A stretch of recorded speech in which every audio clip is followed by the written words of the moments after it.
Opa, vamos para mais um vídeo? Vamos para mais um vídeo para esclarecer algumas coisas para o senhor Henrido e trupe. Gente, eu vou fazer esse vídeo aqui, eu vou aproveitar e resolver dois problemas de uma vez só, que já é um vídeo que eu queria fazer, porque o que acontece é... Muitos vídeos que eu fiz no início do canal, que são fundamentais para explicar a cosmogonia do canal, não tem tanta visualização ainda, né? Porque conforme, por mais que hoje o canal esteja maior, né, já somos quase 2K de inscritos, conforme o canal cresce, não significa que os vídeos antigos vão pegando visualizações, né? Os novos seguidores, eles vão acompanhando a partir do momento que eles entram os vídeos novos. Então, assim, vídeos fundamentais estão sem visualização. Então, as pessoas acabam não entendendo a cosmogonia inteira desse canal.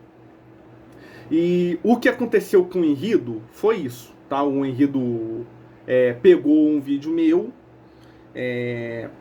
sem entender a proposta do canal, sem entender o público do canal, e fez uma série de suposições erradas, que não são necessariamente culpa dele, entendeu? Então, assim, aqui fica um voto... Como é que é o nome que se dá isso? Enfim, aqui eu coloco aí o braço a torcer pro Henrido, porque assim, não é obrigação dele supor que para entender um vídeo seja necessário que tenha visto vídeos anteriores se isso não está explícito, né? Se eu não aviso isso, então não é culpa dele, tá bom? Mas avisando agora, Henrido, pra você, meu querido, meu amor, meu fofucho, meu miguxo, tá bom? Para você entender a questão desse canal, tá? Esse canal, ele foi construído, pensado cronologicamente como se fosse um curso onde eu faço introdução a epistemologias, né? Ou seja, epistemologias ontologia, fenomenologia, dialética, analítica, teologia da moral e etc. Ou seja, as bases, né, que fundamentam, que vão formalizar o juízo de leigos que não entendem nada de filosofia, e que a partir disso eu começo a encaminhar para falar entre o debate gnoseológico, entre o debate de filosofia da moral, entre o debate de teoria da propriedade, etc., né? Aonde nós estamos inseridos. Ou seja, o canal distributista cristão. Depois disso, eu faço todas as definições, entendeu? Eu mostro como que esse canal tenta solucionar um problema de um debate estagnado na rede social há quase uma década, trazendo um juízo mais criterioso, né, discernindo melhor termos que são muito obscuros, como propriedade, capital, capitalismo, etc. Então, a partir daí, eu começo a discernir o que a gente entende por propriedade, o que é propriedade privada, o que é propriedade pessoal, a distinção entre posse e propriedade, que é uma distinção não só filosófica, mas que já é uma distinção jurídica e que a maior parte das pessoas desconhece isso, né? Então, depois que eu faço, ou seja, depois que eu fundamento a definição de posse e propriedade e de propriedade privada, propriedade comum e propriedade pessoal, é que eu derivo as distinções de ciência política, né? Ou seja, enquanto comunismo, anarcocomunismo, comunismo de Estado, socialismo, social-democracia, capitalismo, o capitalismo corporativista, capitalismo de laissez-faire, capitalismo assistencialista, distributismo, entre outros. Uma série de entes políticos, certo? Que eu tomo todo cuidado para definir ontologicamente, ou seja, né, com causas, causa material, causa formal, né, causa final, causa eficiente e por aí vai. E fazer uma análise dialética entre eles, né, para ter a garantia que não há aporia, não há problema entre eles de princípio de identidade, de não contradição e etc. Ou seja, todo esse trabalho fundamental é feito. E à medida que eu vou avançando, então eu começo, né, então, por exemplo, em vídeos anteriores eu já falei para todos os meus inscritos o como que se define capitalismo, né? E por que o erro da esquerda cirandeira em ficar falando que capitalismo é exploração de pobre, capitalismo é o regime dos malvados e etc. Ou assim, qualquer juízo genérico burro que não consiga sequer distinguir, né, um ser em si de um ser aí, né? Ou seja, uma manifestação particular, contingente, de um ente enquanto tal e tal, no tempo e espaço, né, da ideia abstrativa que define o ente enquanto essência. Eu faço todo esse discernimento, certo? Então eu deixo bem claro que, se o que entendem por capitalismo, a laissez-faire e etc., nós não temos grandes problemas, entendeu? Só que no momento que nós precisamos discutir o paradigma do capitalismo hoje, certo? Então se parte do pressuposto que, a partir que eu deixo bem claro o que é a definição de capitalismo e o que não é, que toda a crítica que eu farei ao capitalismo se presume que estamos criticando o capitalismo enquanto ele é hoje, o capitalismo histórico, entendeu? Por quê? Porque não tem sentido ficar criticando um capitalismo hipotético de laissez-faire se ele não causa problema nenhum hoje, porque não é o capitalismo que está aí, entendeu? Essa é a questão. Então, em todo aquele meu vídeo está pressuposto, em vídeos anteriores, definições, cosmogonia, filosofia moral, entendeu? E que nós criticamos o capitalismo histórico. Ponto.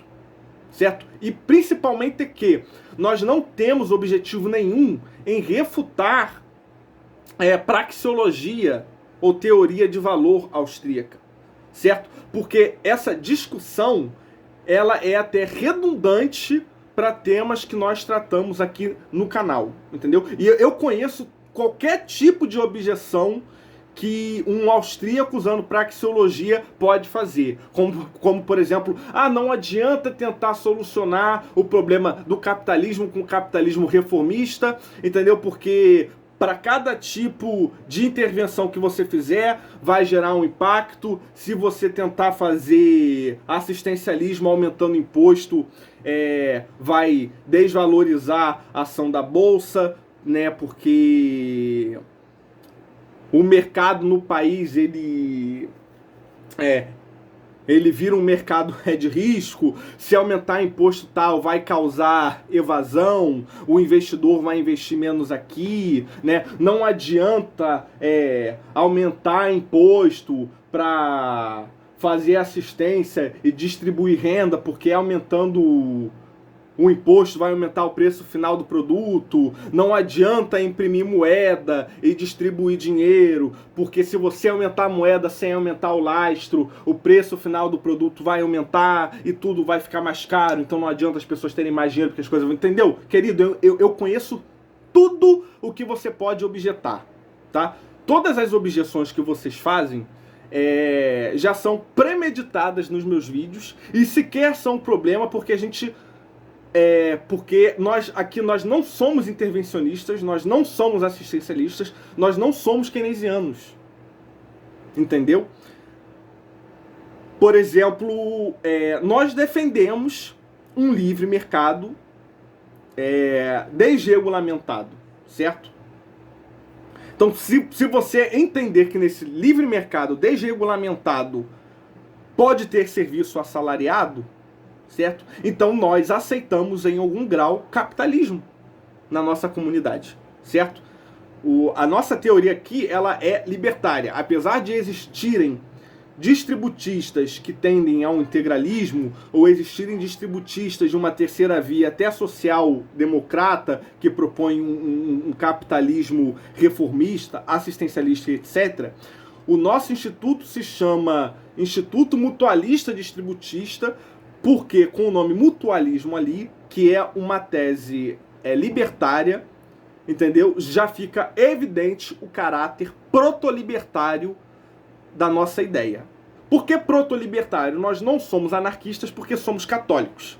Essa é a questão, entendeu? Não adianta ficar discutindo se o anarcocapitalismo é melhor ou não, que mão invisível e isso e aquilo. É um problema fundamentalmente dogmático, entendeu? O canal é para católicos e nós não podemos ser anarquistas, entendeu? Simples assim. Então nós somos proto-libertários, não libertários. Mas enquanto proto-libertários, buscamos o que seria um modelo político mais próximo possível do que é uma comunidade libertária saudável. E o modelo que nós defendemos é próximo a uma monarquia lusitana municipalista, entendeu? Que eram regimes medievais, né? Ou seja, a gente propõe uma espécie de neofeudalismo, onde a monarquia é descentralizada, ela não tem quase influência nenhuma no mercado, certo? Então, é basicamente isso, né? E olha só que curioso, se não é Hans Hermann Hoppe, né, que fala que as monarquias seriam para ele o melhor modelo, porque você pode, por analogia, entender que a terra de um monarca, né, como uma monarquia, né, a família real, ela detém posse das terras que ela delimita, então as terras reais são, por analogia, terras particulares. Ou seja, uma monarquia descentralizada, né, por exemplo, em capitanias hereditárias, seria mais ou menos uma ideia que vocês anarcocapitalistas podem entender como pequenas cidades privadas, né? Então, por exemplo, fica muito próximo, né? Então, assim, será que temos alguma coisa a debater, né? Será que eu sou o seu grande inimigo esquerdista? Não, entendeu? Você nem conhece o canal, você não entendeu a proposta do canal. Qual é o nosso problema com austríacos? O nosso problema com austríacos é que em todo debate fica um monte de menininho de 15 anos austríaco reproduzindo chavão, né, como, isso que vocês criticam não é capitalismo, porque capitalismo é livre mercado, então se o mercado não é completamente livre, então não é capitalismo, é outra coisa, entendeu? O que a gente critica é essa tentativa sistêmica de vocês de arbitrarem o termo do debate para poder dizer que venceram, entendeu? Vocês não vão arbitrar o termo do debate aqui, certo? O canal, ele tem a própria linguagem e a gente define capitalismo de uma forma e acabou.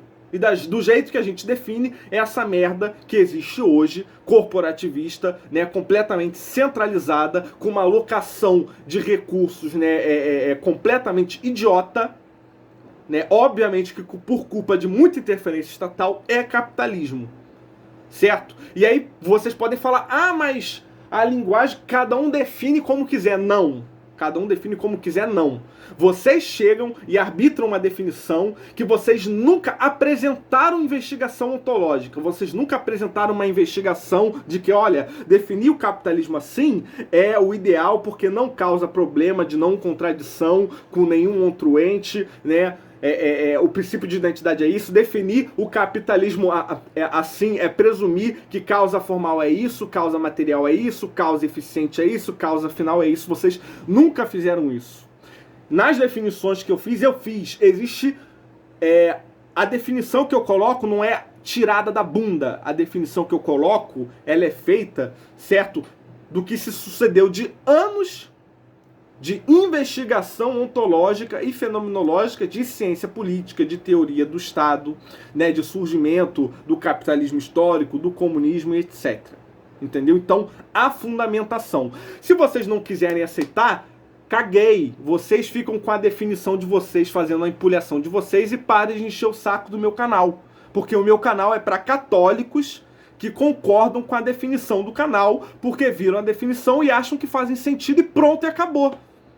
Certo? É simples assim. Por que eu fiquei puto com você? Porque aí me falam que tem um react, aí eu vejo um react, né, que primeiro não é um cara sozinho, são 4 pessoas, 3 delas são adolescentes, eu já fiquei puto, porque eu não tenho paciência com adolescente, certo? Você nem falou tanta merda quanto os seus companheiros adolescentes, mas eles falaram muita merda, e se você não corrigiu a merda que eles falaram, então você tem culpa da merda que eles falam, entendeu? e por aí vai, e aí vocês começam a presumir quais são as minhas definições, vocês começam a falar, né, que eu tô errado em criticar a moral do capitalismo, porque isso é relativo e tudo mais, ignorando que o canal, né, parte implicitamente de uma cosmogonia católica, certo? E que o interesse do canal não é refutar escola austríaca ou refutar anarcocapitalismo. O interesse do canal é falar que católicos não podem ser anarcocapitalistas. Se você não é católico, foda-se. Caguei pra você. Entendeu? O objetivo do canal é para católicos. Entendeu? Vocês fizeram um react de 2 vídeos cagando pro contexto do canal. Entendeu? Isso é mediocridade. Certo? E dentro disso vocês cometeram várias falácias. Entendeu? Primeiro, aí agora eu vou começar a apontar algumas coisas ridículas que vocês fizeram. Do primeiro vídeo, um de vocês, e eu não vou decorar o nome de vocês, né, mas eu vou... sempre que eu falar que um Henrido disse, certo? Entendam que se não foi ele, foi algum desses amigos dele aí que fazem um react com ele, né? Mas se eles falarem essa merda e ele não corrigiu, é porque ele é conivente ou tão burro quanto eles, também não percebeu que foi uma falácia deles. Então, assim, é culpa direta ou indireta deles também. Então, enfim, né? Henrido disse, entendeu? Seja lá se foi do epicentro Henrido ou dos minions orbitais Henrido, tanto faz, né? Esses reacts aí do canal do Henrido, né? Disse o seguinte: olha, o distributista cristão falou que na definição dele de capitalismo não tem nada a ver com revolução industrial, certo? Que ele não coloca a revolução industrial como a definição de capitalismo. Mas nesse vídeo dele, ele tá falando que o capitalismo surge da revolução industrial, então ele tá cometendo contradição. Ele é um burro. Olha só como ele comete contradição com os próprios termos. Não. Entendeu? O seu animal. Falar que algo, né, por exemplo, falar que A surge de X não é falar que A se define em X. São coisas completamente diferentes, não há contradição, certo? Quando eu falo que capitalismo é definido como um paradigma ou modelo de produção, certo? Assalariado de divisão vertical do trabalho, eu estou dizendo que qualquer coisa que contenha isso é capitalismo. Certo? Tendo indústria ou não, tendo Estado ou não, se tem serviço assalariado, certo? É, por definição, capitalismo. Só que, como que surge o serviço assalariado? Né? Se numa comunidade todas as famílias ali têm as próprias terras, certo? Tem um besouro aqui, tem um besouro na minha bermuda, peraí.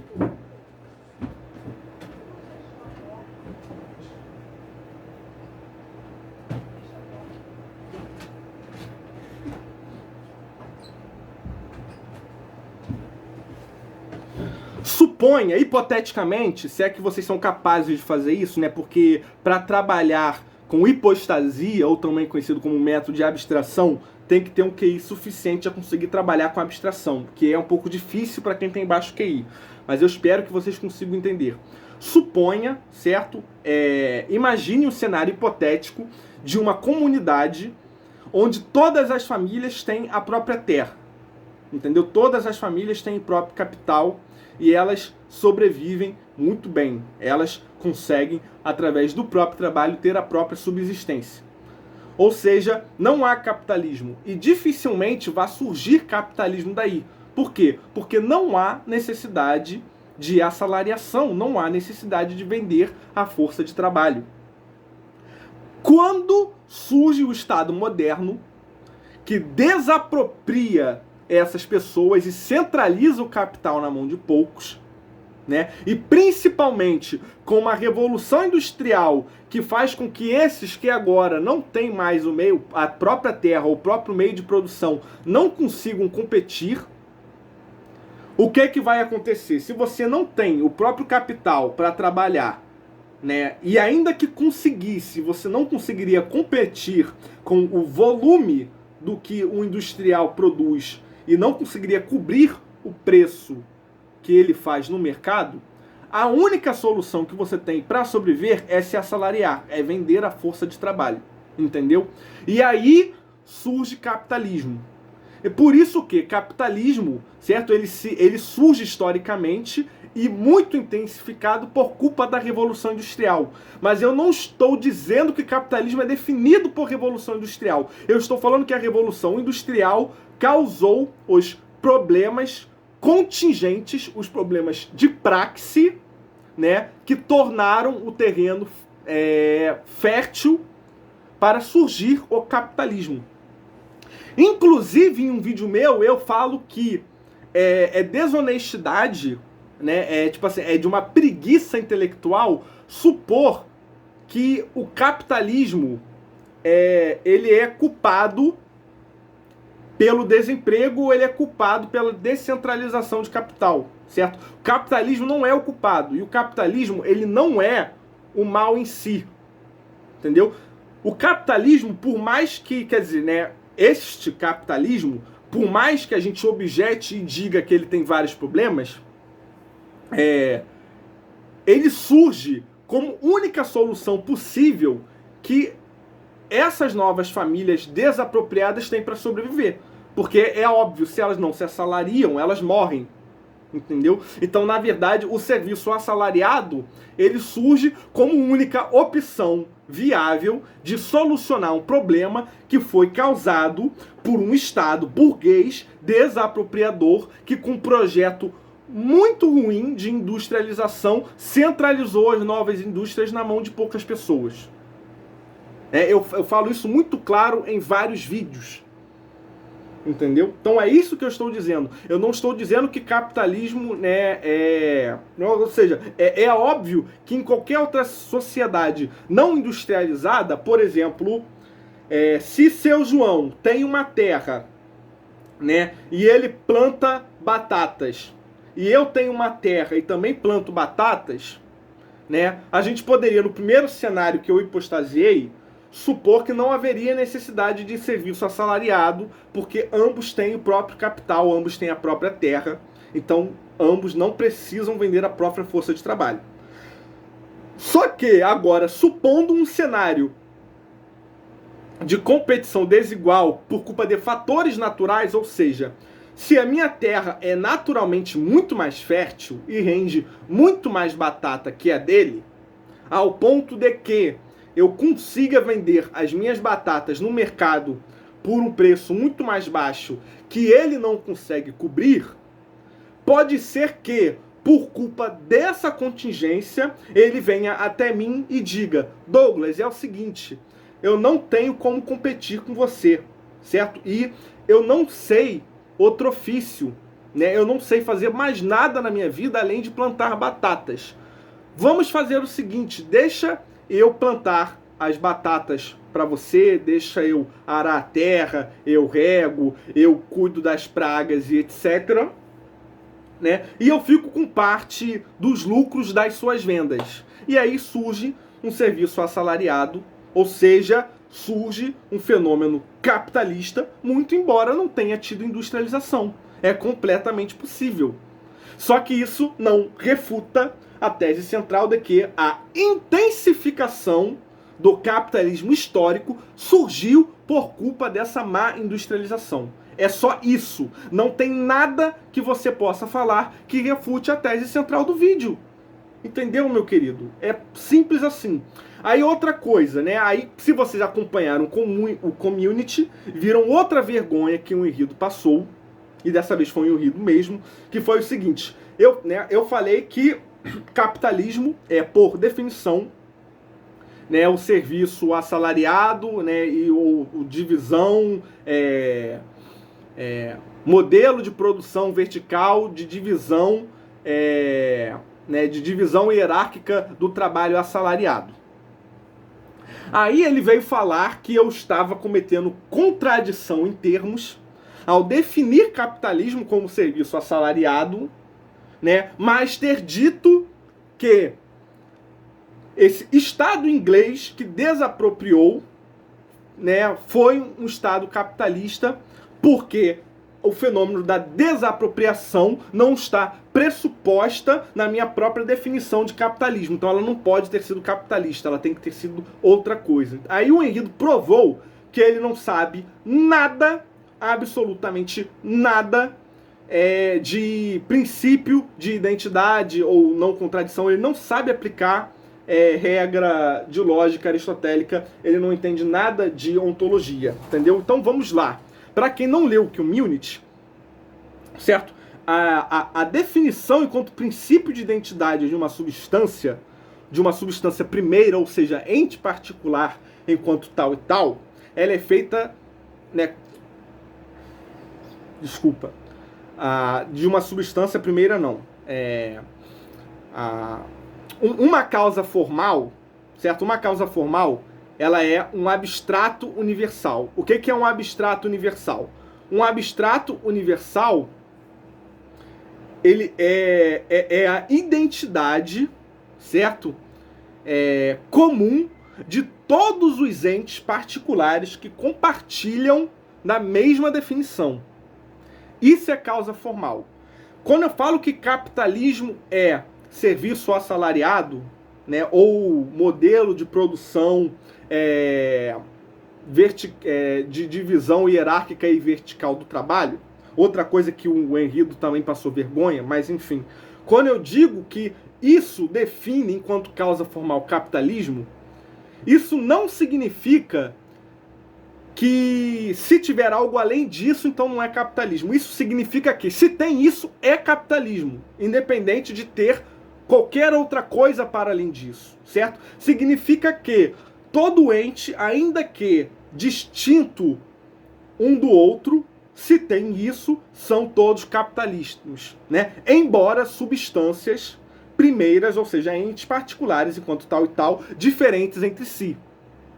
Compreende? Por exemplo, quando eu falo que a definição de ser humano, certo, é animal racional ou ter alma racional, percebe? Eu sou ser humano moreno, né? Sei lá, Pablo é ser humano negro. Nossa, então eu cometi uma contradição em termos, porque ser moreno ou ser negro não está presumido na definição de ser humano? Não, seu animal. Eu e Pablo somos seres humanos porque somos indivíduos de alma racional, certo? Ser negro ou pardo é contingente e não define capitalismo em si. Mas e não define ser humano em si. Mas eu, enquanto ser humano moreno, sou definido, né, enquanto substância primeira, ente particular enquanto tal e tal, como a manifestação, certo? A manifestação de ser humano enquanto ser aí, porque é ser humano no tempo e espaço, e que esse ser humano enquanto ser aí é ser humano moreno. Entendeu? Essa é a questão. Se eu falo que cadeira é definido enquanto abstrato universal, ou seja, enquanto forma pura da ideia na linguagem de Platão, ou enquanto causa formal na linguagem aristotélica, que cadeira é todo objeto criado para sentar, e digo que a cadeira do Paulo é vermelha e reclinável, então, eu estou cometendo uma contradição em termos, porque ser vermelha e reclinável não está presumido, né, na definição essencial ou de causa formal de servir para sentar?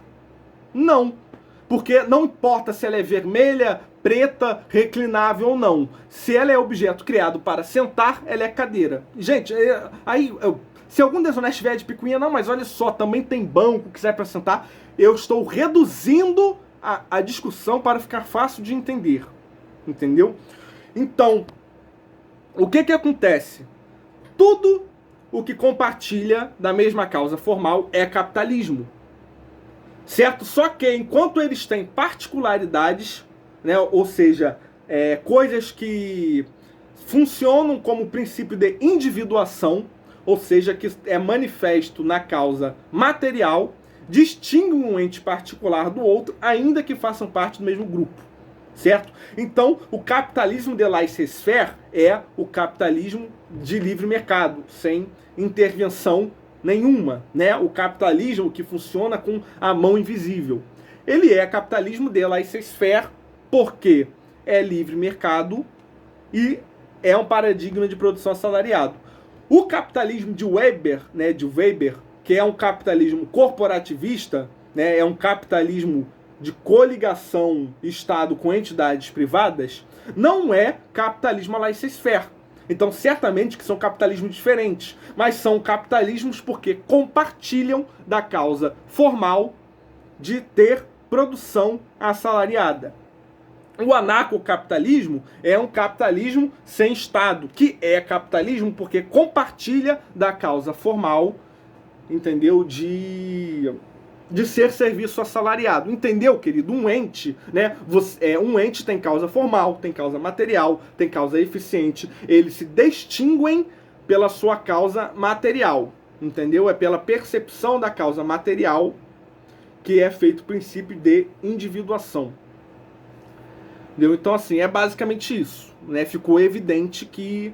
E isso é básico, cara. E o que acontece? Vocês ficam sistematicamente querendo me intimar a um debate sobre teoria de valor ou sobre ação humana para tentar...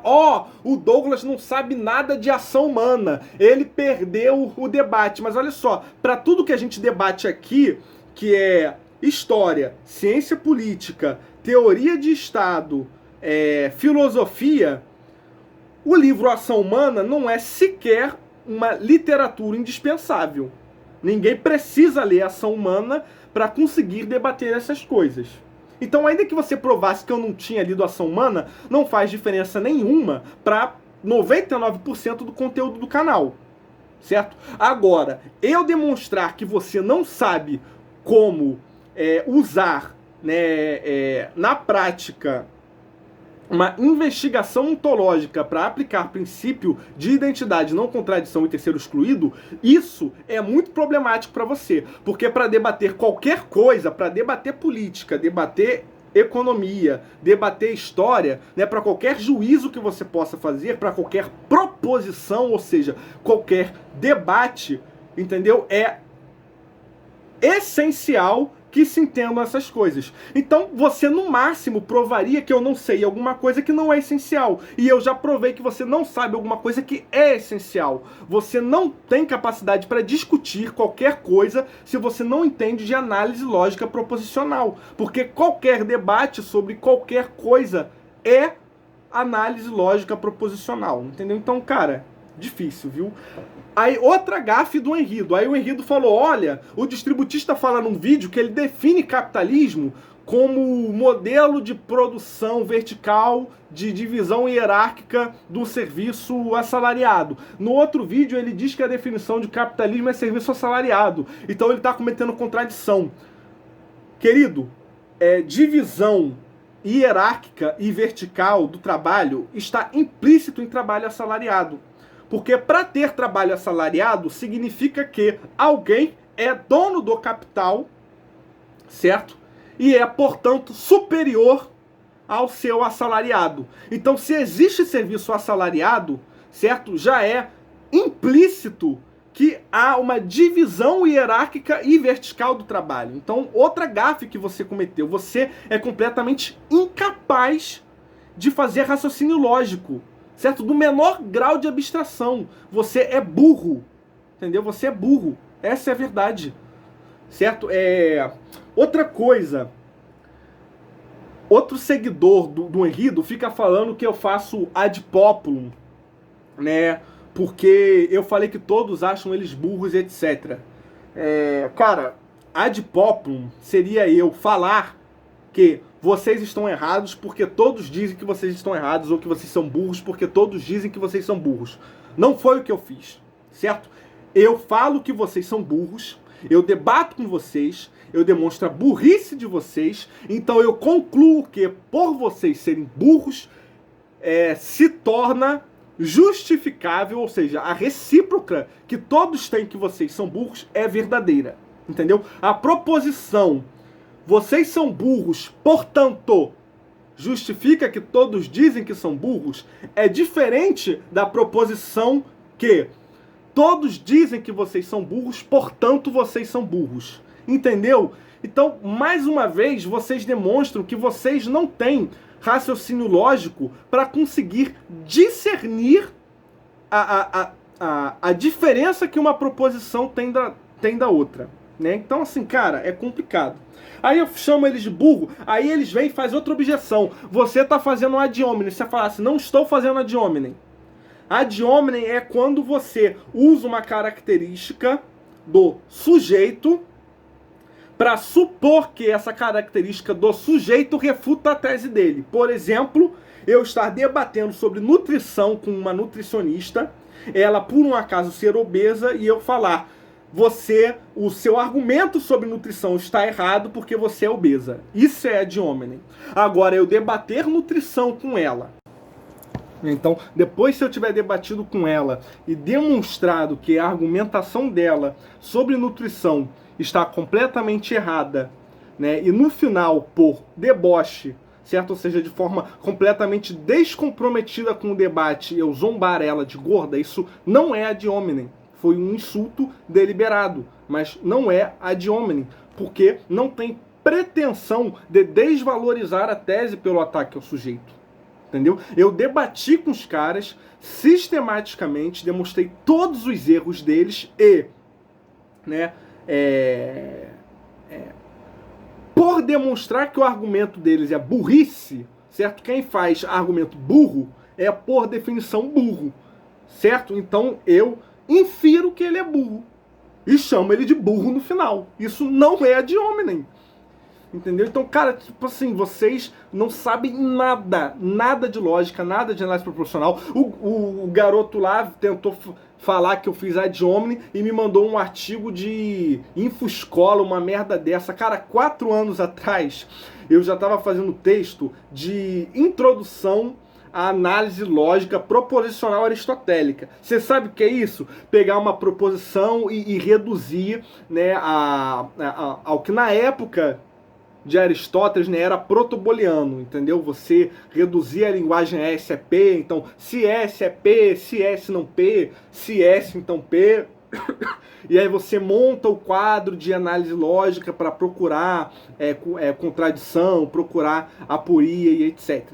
E é da análise lógica proposicional que se desenvolve, né, uma ramificação entre continentais e entre analíticos. E entre analíticos você tem a redução booleana das proposições, e entre continentais você tem, por exemplo, Schopenhauer com o dialética erística. Então, assim, você leu dialética erística, né, para você saber o que são todos esses termos. Você sabe diferenciar falácia de sofisma, entendeu? Ou de aporia. Cara, é complicado, bicho, entendeu? Vem uns moleques de 15 anos querer citar Infoscola, né, de uma merda que eu ensino há 4 anos no Facebook. É complicado, bicho, viu? Difícil. Discutir com vocês é muito difícil, cara.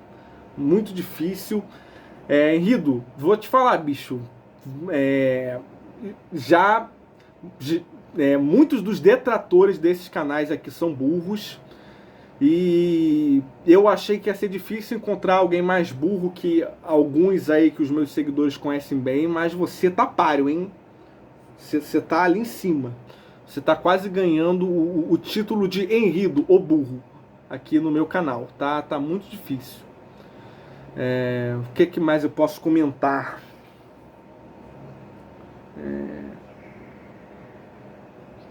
Eu tava empolgado no primeiro vídeo e acabou a memória do celular, aí eu tive que fechar, passar o vídeo, apagar para estar fazendo esse, e eu acabei perdendo a concatenação de argumento que eu ia fazer. Deixa eu ver se eu lembro de mais alguma bobagem que esse pessoal falou. Acho que não. Acho que tá bom, né? Acho que... tá. Uma retratação, entendeu? Se supostamente ele disse refutar Tomás de Aquino, não, né? Eu não sei, então desculpa, viu? É simples, né? Não há dificuldade de pedir desculpa do que nitidamente eu errei, certo? Agora, quando me mandaram falar, um cara fez um react, uma dúzia dos seguidores que eu tomo por muito inteligentes e que eu confio mais falaram, Douglas, nem adianta reagir esse cara, não vale a pena, né? Ele é burro. Esse cara passou vergonha falando que refutava Tomás de Aquino, etc. E eu confiei nos meus seguidores, entendeu? Eles erraram, não erraram, não sei. Como eu não posso provar, desculpa. Nossa, o Douglas pediu desculpa, o Douglas foi refutado, Henrique venceu o debate. Uau, cara, não. Entendeu? Não, porque isso foi infinitesimal, né, perto do oceano de besteira monumental que vocês falaram, tá bom, querido? Realmente, né? E detalhe, vocês fizeram 2 vídeos de 2 horas para refutar vídeos meus de meia hora e 40 minutos, onde nesses vídeos de 2 horas vocês começam a, de fato, supostamente contra-argumentar meu vídeo depois de quase meia hora, certo? Só que se pegar o tempo que vocês ficam falando do vídeo, nem 1/3 desse tempo vocês chegam perto a bater na tese central. Como eu falei aí do garoto que falou que eu fiz contradição com a minha definição de termo e tal, quando claramente não, né? Quando claramente vocês são completamente incapazes de entender um argumento, entendeu? Eu acho que vocês suporam que me refutaram ou que meus vídeos são burros, etc., porque a verdade é que vocês não têm o conhecimento mínimo necessário, né, para conseguir cognizar sobre o que se discute no meu canal pela linguagem que é feita no meu canal. Porque se o Henrido não consegue entender a diferença entre causa formal e causa material e não consegue saber o que é uma contradição em termos, quem dirá que ele consiga acompanhar um vídeo meu onde eu uso linguagem como ser aí, ser em si, para si, né, uma linguagem mais hegeliana, uma linguagem mais dialética e etc. Porque, né, para esses caras é só...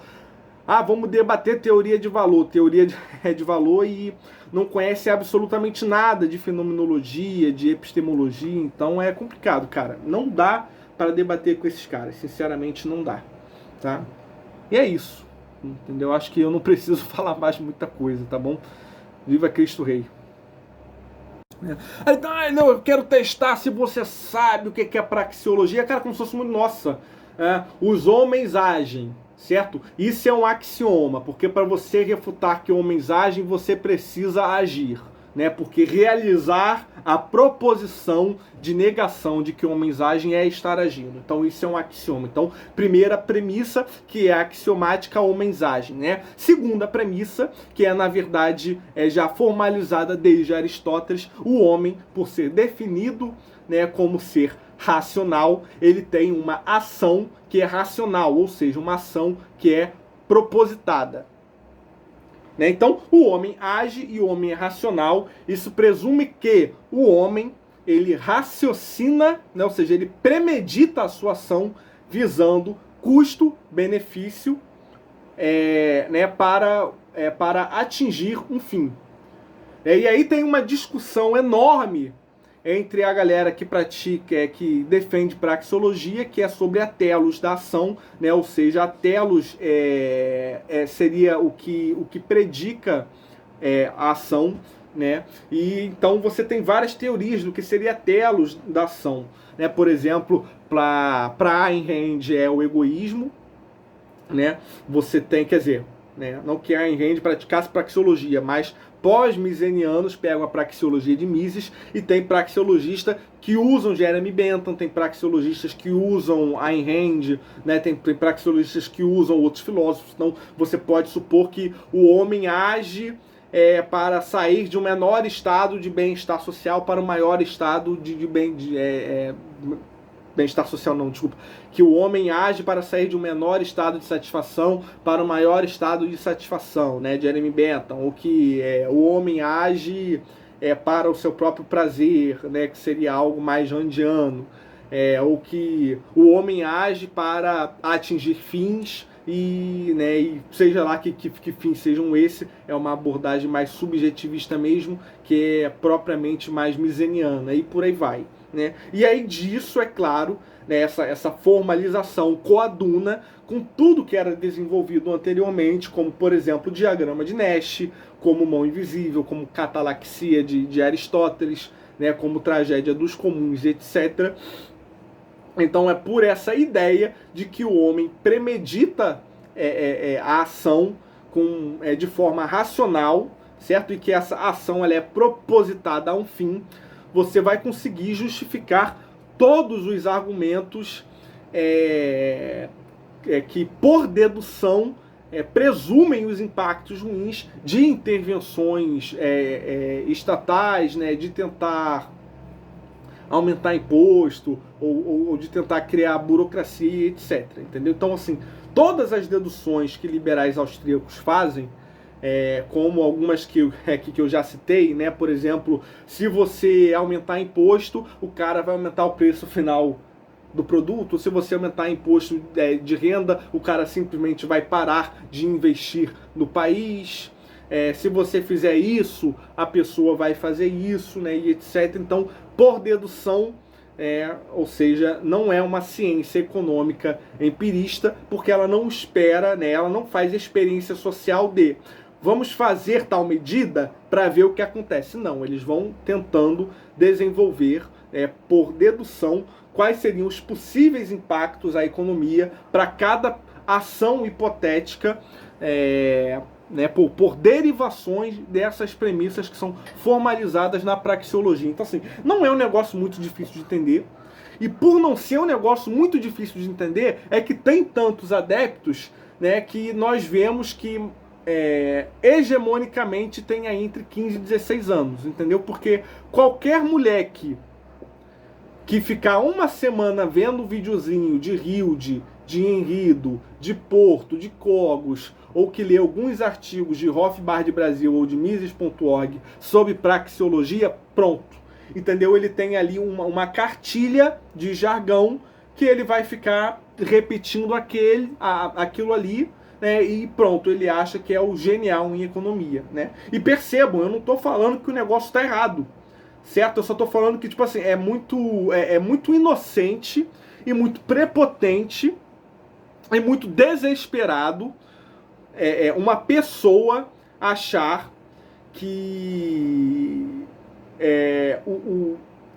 um conhecimento forte que ela tem em método austríaco torna ela, por necessidade, uma pessoa irrefutável ou uma pessoa que não precise debater nada em outros âmbitos da realidade. Então, por exemplo, eu estou debatendo com o cara história, sociologia, fenomenologia, lógica e o escambau, e o cara fica sistematicamente querendo forçar um debate a um tema que ele julga dominar, que é a praxeologia. Por quê? Porque na cabeça dele ele tem segurança para debater isso, é o único lugar onde supostamente ele pode me refutar, certo? Então, desesperadamente, ele precisa reduzir o debate à praxeologia, porque é o único âmbito do debate que ele tem segurança para poder dizer que é irrefutável. Então, quer dizer, você imagina a infantilidade,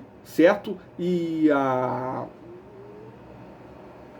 qual que é o nome? E a prepotência que uma pessoa tem para ela desesperadamente querer fugir de debates muito maiores, fugir de um debate holístico, fugir de um debate dialético que relaciona economia, história, ciência política, teoria do Estado, epistemologia e etc., né, para um debate que é infinitesimal perto disso tudo, porque é o único ponto que o cara tem segurança, entendeu? Então, cara, é complicado, né? É muito complicado. Eu, como falei, quando debato com um marxista, claro, a praxeologia é excelente quando você está debatendo com pessoas que fazem juízos completamente vulgares.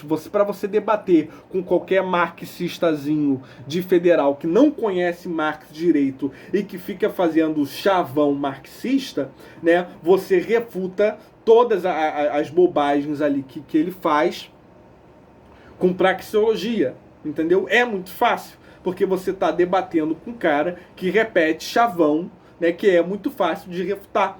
Isso não significa que o método da praxeologia seja ilimitado ou que não tenha aporias, entendeu? Uma coisa é eu falar que eu acho que a praxeologia ela é limitada, e outra coisa é eu falar que eu estou querendo refutar a praxeologia, certo? A praxeologia é útil, você pode usar elas para muitas outras coisas, mas ela não é por necessidade, né, jus oposta a N outros métodos que existem de análise sociais.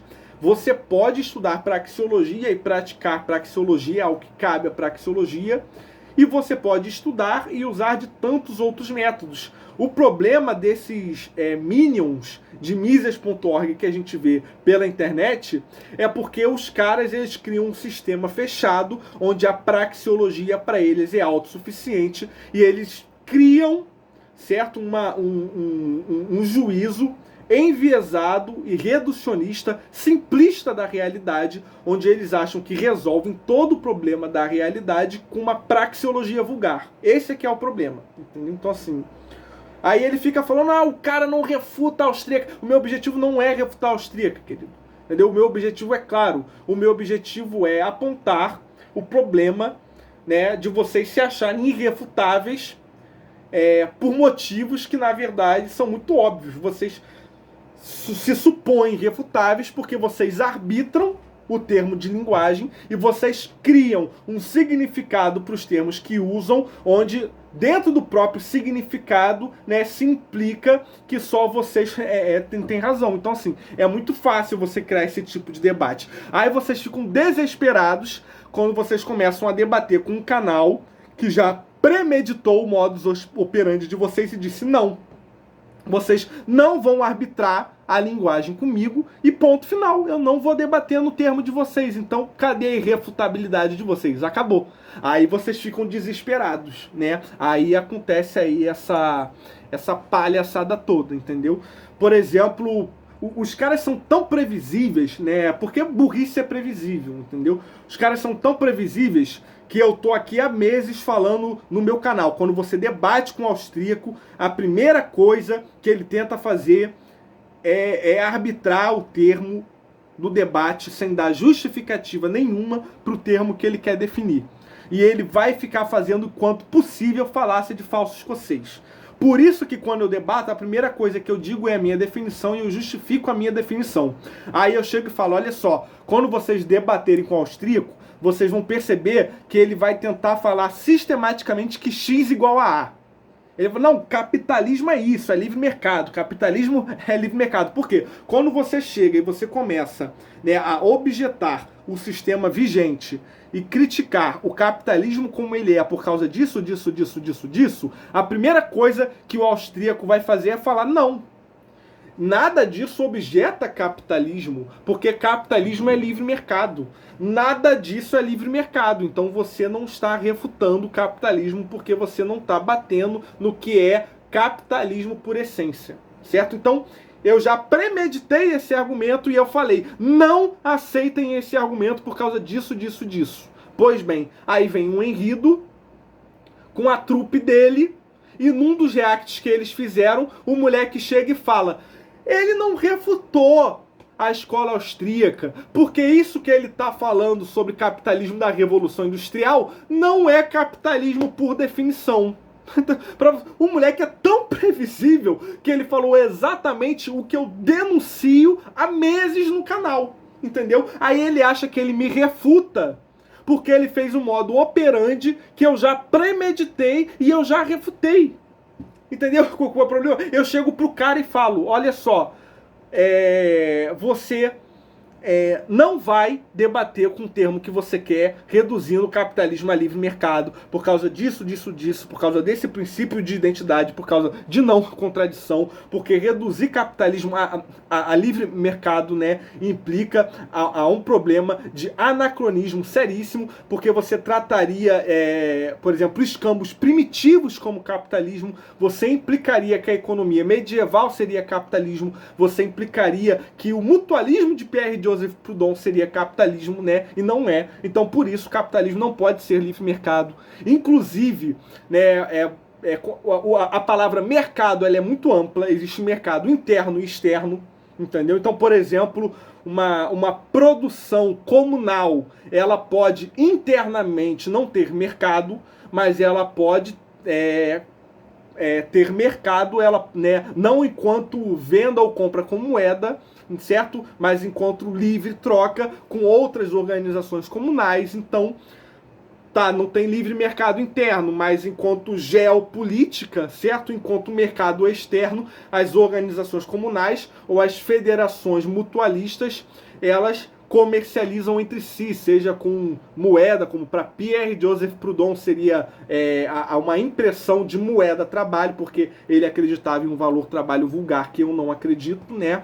Ou seja, com escambo ou com troca de prestações de serviço e etc. Isso é livre troca, certo? Então quer dizer que, né, internamente, comunismo não é capitalismo, certo? Porque a produção é comum. Mas se o que define comunismo e capitalismo para vocês não é o fenômeno de produção, mas o fenômeno de mercado, e se o mercado externo pode ser livre, então você cria uma série de problemas onde eu posso supor que existe algum grau de capitalismo mesmo dentro de uma organização comunal, entendeu? Então, por causa disso, eu estou reduzindo muito, tá? Para esse vídeo não ficar grande. Os problemas são muito grandes, eu já os denunciei. Aí eu falo, então, a definição de capitalismo não pode ser livre troca. A definição de capitalismo, né, de mutualismo, de comunismo ou de qualquer ente, né, que se compreenda nesse debate, tem que ser feito pelo fenômeno de produção, não pelo fenômeno de mercado. E aí eu demonstro, por investigação ontológica, o motivo dessa definição, por causa disso, disso, disso. Eu faço isso tudo. Aí passa 5 minutos, o cara chega pra mim e fala: mas isso aí que você tá criticando não é capitalismo, porque capitalismo é livre mercado. Entendeu? Você acabou de denunciar o problema disso. E o animal faz um react fazendo o mesmo modus operandi que você acabou de denunciar. Entendeu? Porque eu falo que não vale a pena debater com essa gente. Entendeu? Porque você debate com o cara, você demonstra sistematicamente porque ele tá errado. Entendeu? Aí vem outro cara, debate a mesma coisa que você já premeditou, que você já explicou em vídeo que tá errado. Aí vem outro e outro e outro e outro. Aí depois que você depois que você e várias outras pessoas de várias outras ideologias debatem há uma década sistematicamente com todos esses austríacos, né, chegam à conclusão comum que esse pessoal é burro, aí eles vão falar que a gente tá fazendo ad populum cacete. Ninguém tá falando que vocês são burros porque todo mundo julga vocês burros. A gente tá falando que vocês são burros porque todo mundo debateu com vocês há anos e chegou à conclusão que vocês são burros. Né? Aí eu falo, gente, não vou debater mais com o austríaco no meu canal, porque eu debato com o austríaco há anos e o modo operandi é o mesmo, o argumento dele já foi premeditado, e com qualquer austríaco que eu debater, eles vão fazer exatamente o que eu já premeditei e o que eu já refutei na minha playlist. Aí um seguidor meu manda o link de um cara e fala: olha o que esse austríaco falou, responde ele, refuta ele. Aí eu vou ver o vídeo do cara e o cara fez exatamente o que eu falo que qualquer austríaco faria. Gente, meu Deus do céu, cara, não tenho paciência, né, com um liberalzinho de internet. Quem dirá com um liberalzinho de 15, 16 anos, entendeu? Complicado. Então fica aí essa mensagem, tá bom? Tá bom, agora vamos lá, tá? Por que que qualquer pessoa sã tem que pegar o livro Ação Humana do Mises, certo? E transformar em papel higiênico. Vamos lá, eu estou com Ação Humana aqui, tá? Página 323. Capitalismo. Aí eles falam que não, o cara não leu Ação Humana, ele tá falando coisas que não tem na Ação Humana. Então vamos lá, ó. Capitalismo. Todas as civilizações, até os dias de hoje, foram baseadas na propriedade privada dos meios de produção. Já tá errado. O cara, quer dizer, no capítulo onde ele começa a falar de capitalismo, o primeiro parágrafo é uma empulhação, é uma mentira. Primeiro que Mises, ele não faz investigação do termo propriedade, ele não distingue posse de propriedade e ele não distingue propriedade privada de propriedade pessoal. Como que, primeiro, várias das civilizações, né, que a gente pode chamar de civilizações tribais, se organizaram em sociedades comunais, né? Muitas sociedades eram comunais, né? E essa ideia de propriedade privada não existia. Não existia serviço assalariado, não existia aluguel de propriedade, né? E o que se entende hoje juridicamente por propriedade, que é o direito de usar, de gozo, de dispor a coisa e de reaver a coisa, o direito de dispor a coisa e o direito de reaver a coisa não existia, certo? A ideia jurídica de propriedade, que não é posse, não existia, certo? A percepção que era de posse das civilizações arcaicas da humanidade era de ocupação e uso. Não existia cartório, não existia um papel legal que dizia que aquela propriedade era sua para você poder sair, viajar, né, por meses e ao retornar você ter um papel legal, certo? Para você poder alegar direito de reaver a coisa, entendeu?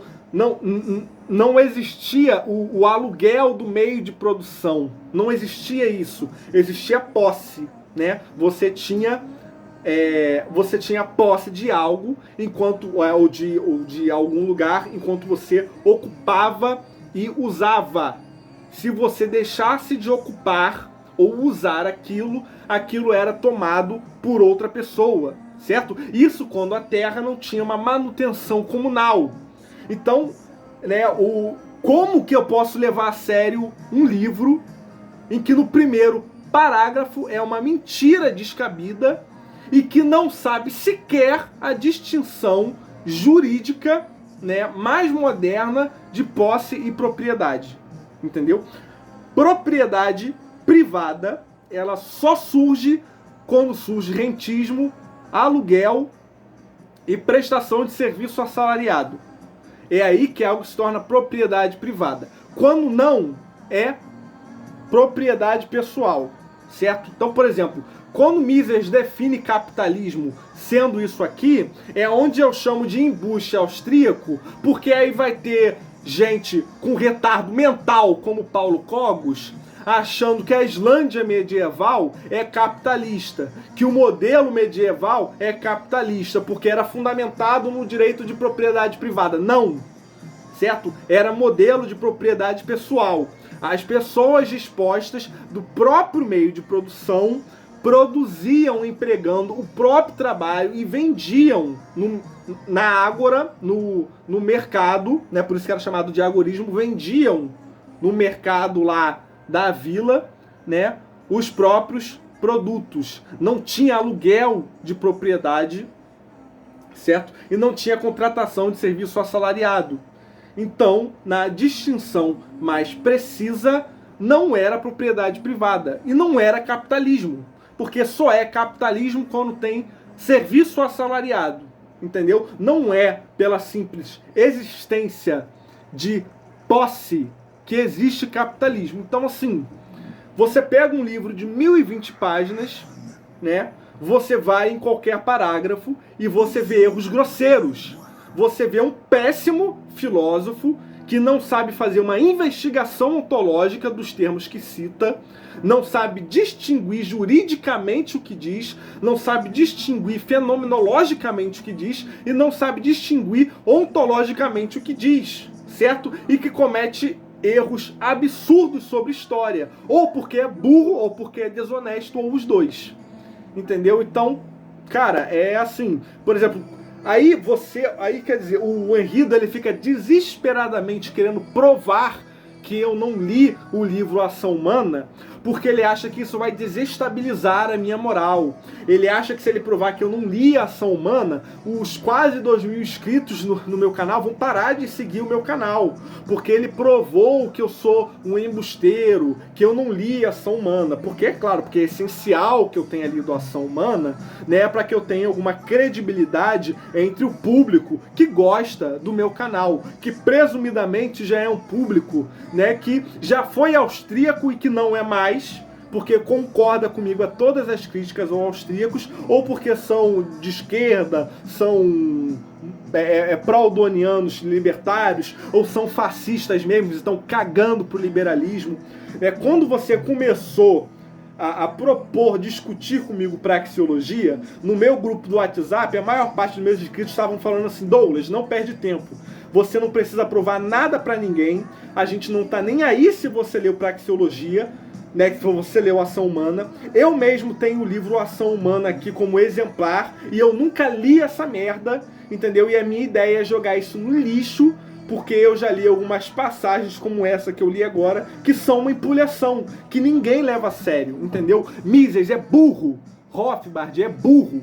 A literatura austríaca, ela é boa em Hayek, certo? No meu grupo a gente discute Hayek, a gente discute Bauer, a gente discute Menger, mas Mises e Rothbard são uma piada, e ninguém, a gente tá cagando, entendeu? Quem sabe mais sobre ação humana ou não, porque é um livro ruim, entendeu? Coloca isso na sua cabeça. Eu não tenho que provar nada pra você sobre uma literatura que, por unanimidade, quem segue o meu canal considera uma literatura medíocre em filosofia, medíocre em propedêuticas filosóficas, medíocre em teoria jurídica, entendeu? Esse livro é uma piada. Espero que tenha ficado bem claro.